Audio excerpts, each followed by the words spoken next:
Hello students, BA द्वितीय वर्ष के प्रथम प्रश्न पत्र के अंतर्गत आज हम अलाउद्दीन खिलजी के बारे में चर्चा करेंगे और आज हम उसके सैनिक अभियानों के बारे में बात करेंगे और विशेष रूप से हम उसकी उत्तर भारत के राज्यों के प्रति जो उसने विजय हासिल की थी उसके बारे में ही चर्चा करेंगे।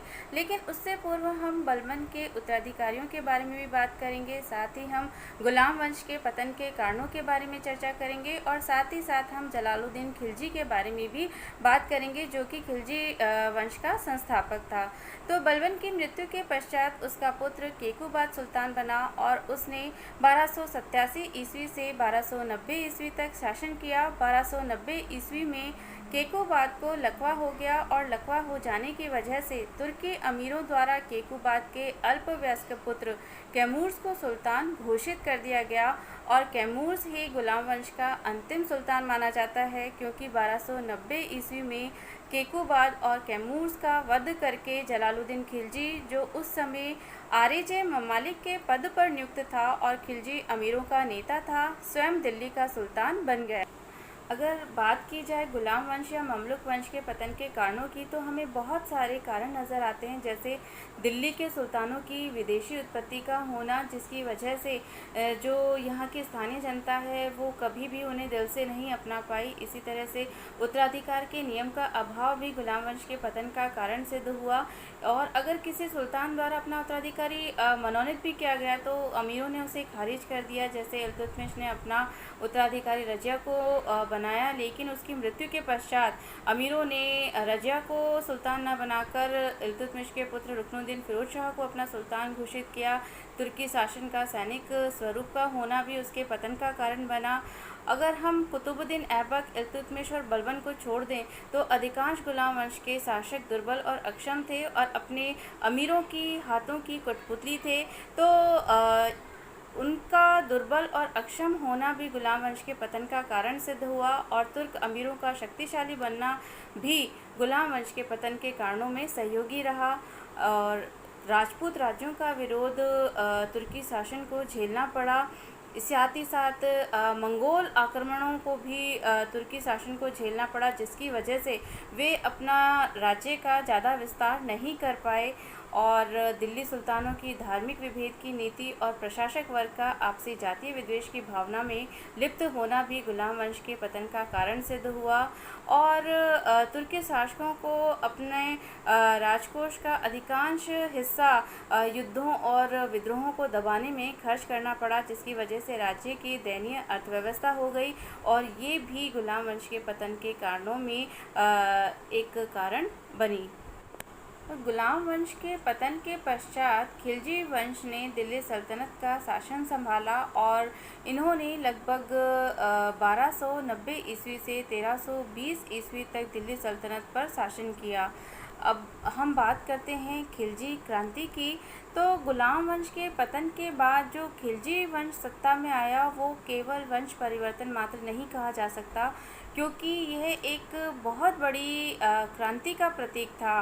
खिलजी सुल्तानों के समय में न केवल अनेक नए प्रदेश विजित किए गए, बल्कि कूटनीति के क्षेत्र में भी खिलजी सुल्तानों द्वारा बहुत सारे प्रयोग किए गए।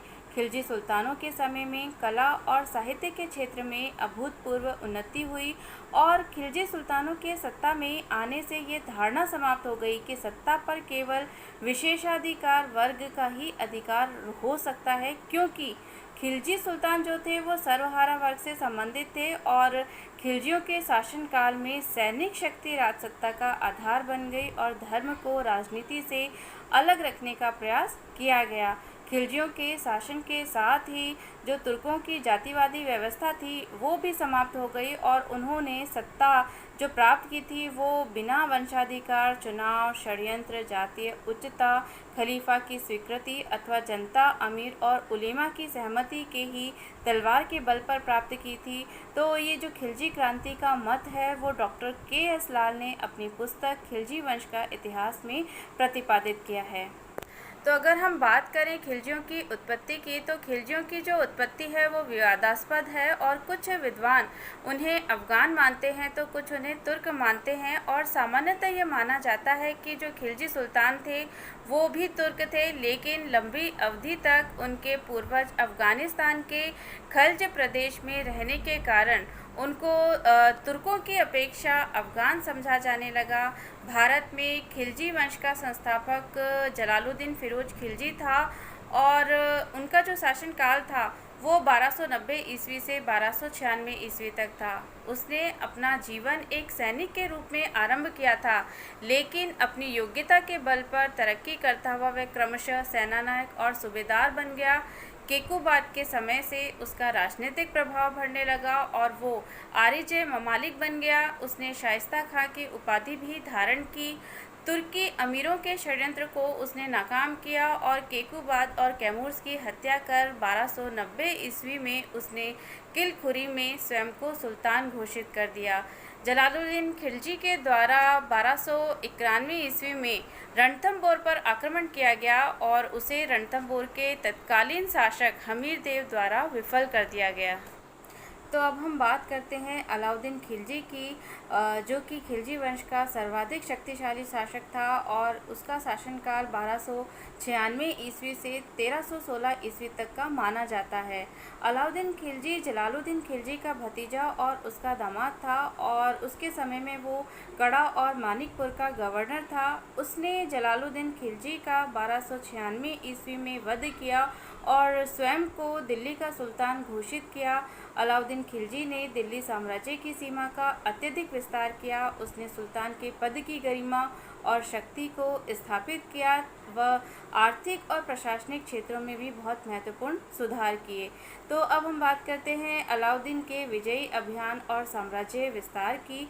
तो अलाउद्दीन जो था वो एक वीर और महत्वाकांक्षी शासक था और समस्त भारत पर अपनी सत्ता स्थापित करना चाहता था। अलाउद्दीन खिलजी की विजयों का जो उल्लेख है वो हमें अमीर खुसरो की पुस्तक खजाइनुल फतूह और बर्नी की पुस्तक तारीख़ फ़िरोज़ शाही में मिलता है।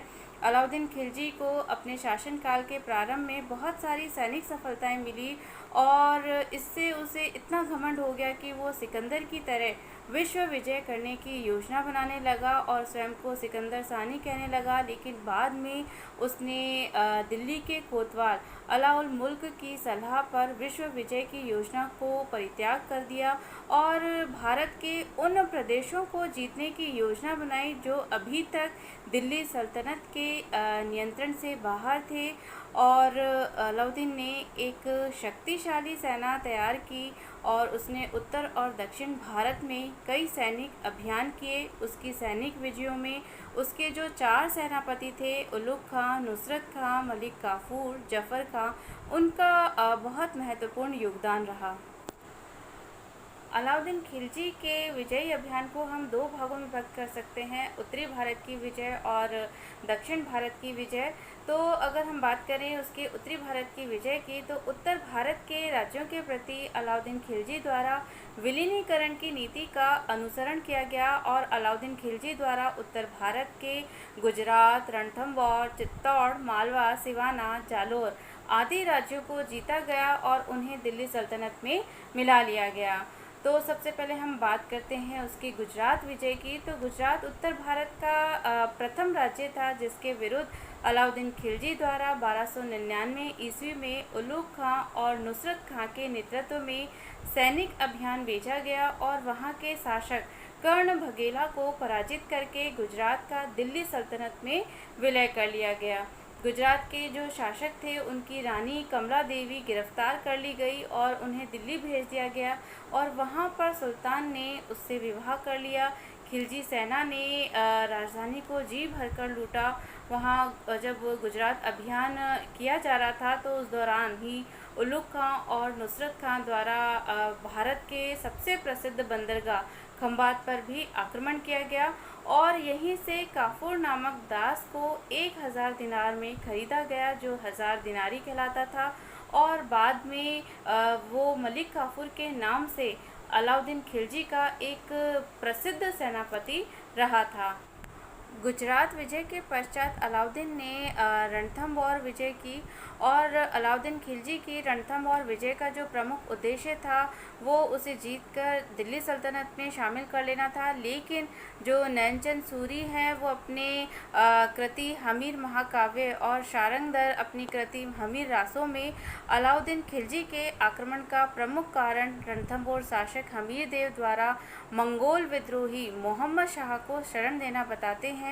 अलाउद्दीन खिलजी का जो पहला सैनिक अभियान था वो उलूग खां तथा नुसरत खां के नेतृत्व में 1300 ईस्वी में भेजा गया, लेकिन हमीर देव ने इसे विफल कर दिया और इस नुसरत खां जो था वो इस हमले में मारा भी गया। और 1301 ईस्वी में स्वयं अलाउद्दीन खिलजी द्वारा रणथंभौर पर आक्रमण किया गया और अलाउद्दीन ने छल कपट से काम लेकर रणमल और रतिपाल दुर्ग रक्षकों को अपनी ओर मिला लिया।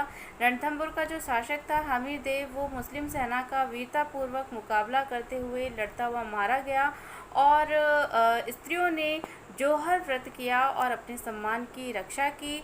1301 ईस्वी में रणथंभौर दुर्ग पर अलाउद्दीन का अधिकार हो गया और इसे दिल्ली सल्तनत में शामिल कर लिया गया। रणथंभौर के पश्चात अलाउद्दीन खिलजी ने चित्तौड़ पर विजय हासिल की और अलाउद्दीन खिलजी के समय में चित्तौड़ के शासक राणा रतन सिंह थे। अलाउद्दीन खिलजी के चित्तौड़ पर आक्रमण का जो मुख्य कारण था वो उसे जीतकर दिल्ली सल्तनत में विलय कर लेना था, क्योंकि जो दक्षिण के मार्ग था उस पर चित्तौड़ का दुर्ग स्थित था और यही वजह थी कि चित्तौड़ के दुर्ग का सामरिक महत्व था। लेकिन जो कुछ अन्य इतिहासकार हैं वो अलाउद्दीन खिलजी के चित्तौड़ पर आक्रमण का एक अन्य प्रमुख कारण राणा रतन सिंह की पत्नी पद्मनी को प्राप्त करना भी मानते हैं। अलाउद्दीन खिलजी द्वारा 1303 ईस्वी में स्वयं चित्तौड़ पर आक्रमण किया गया। चित्तौड़ के शासक रतन सिंह ने वीरतापूर्वक खिलजी की सेना का मुकाबला किया और लगभग 8 महीनों तक दुर्ग का घेरा डाला गया और अंततः राणा रतन सिंह और हजारों राजपूत युद्ध में लड़ते हुए वीरगति को प्राप्त हुए और रानी पद्मनी और सैकड़ों राजपूत स्त्रियों ने जोहर कर अपने प्राण त्याग दिए और अपने सम्मान की रक्षा की। अलाउद्दीन ने चित्तौड़ को दिल्ली सल्तनत में शामिल कर लिया और वहां का गवर्नर अपने ज्येष्ठ पुत्र खिज्र खां को नियुक्त कर दिया और चित्तौड़ का नाम भी बदलकर खिजराबाद कर दिया गया। चित्तौड़ विजय के पश्चात अलाउद्दीन खिलजी ने मालवा विजय हासिल की और अलाउद्दीन खिलजी द्वारा मालवा के विरुद्ध 1305 ईस्वी में ऐनुल मुल्क को मालवा पर आक्रमण करने भेजा और उसने मालवा के तत्कालीन शासक महलक देव और उसके प्रधानमंत्री कोका प्रधान को परास्त किया और मालवा को दिल्ली सल्तनत में मिला लिया गया। वहाँ का गवर्नर ऐनुल मुल्क को ही नियुक्त किया गया और मालवा विजय के पश्चात सिवाना विजय अलाउद्दीन द्वारा की गई। सिवाना पर 1308-1309 ईस्वी में अलाउद्दीन द्वारा आक्रमण किया गया और सिवाना का शासक शीतल देव लड़ता हुआ मारा गया और सिवाना के दुर्ग पर अलाउद्दीन का अधिकार हो गया। सिवाना पर अधिकार कर लेने के बाद कमालुद्दीन गुर्ग को वहां का शासक नियुक्त कर दिया गया। सिवाना विजय के पश्चात जालोर विजय अलाउद्दीन द्वारा की गई और जालोर उत्तर भारत का छठा और अंतिम राज्य था जिसके विरुद्ध उसने 1309 ईस्वी के अंत में आक्रमण किया, लेकिन राजपूतों ने शाही सेना को अनेक मुठभेड़ों में परास्त किया। कानड़ दे प्रबंध के अनुसार ये जो युद्ध था वो लंबे समय तक चलता रहा और अंत में अलाउद्दीन के द्वारा कमालुद्दीन गुर्ग के नेतृत्व में एक शक्तिशाली सेना भेजी गई जिसने 1311 ईस्वी में राजपूतों को हराया और जालोर पर अधिकार कर लिया। कानड़ देव और उसका पुत्र वीरमदेव युद्ध में मारे गए और जालोर को दिल्ली सल्तनत में मिला लिया गया। जालोर विजय के साथ ही लगभग संपूर्ण उत्तरी भारत पर अलाउद्दीन का अधिकार स्थापित हो गया। कमालुद्दीन गुर्ग को सिवाना के साथ जालोर का भी गवर्नर नियुक्त कर दिया गया।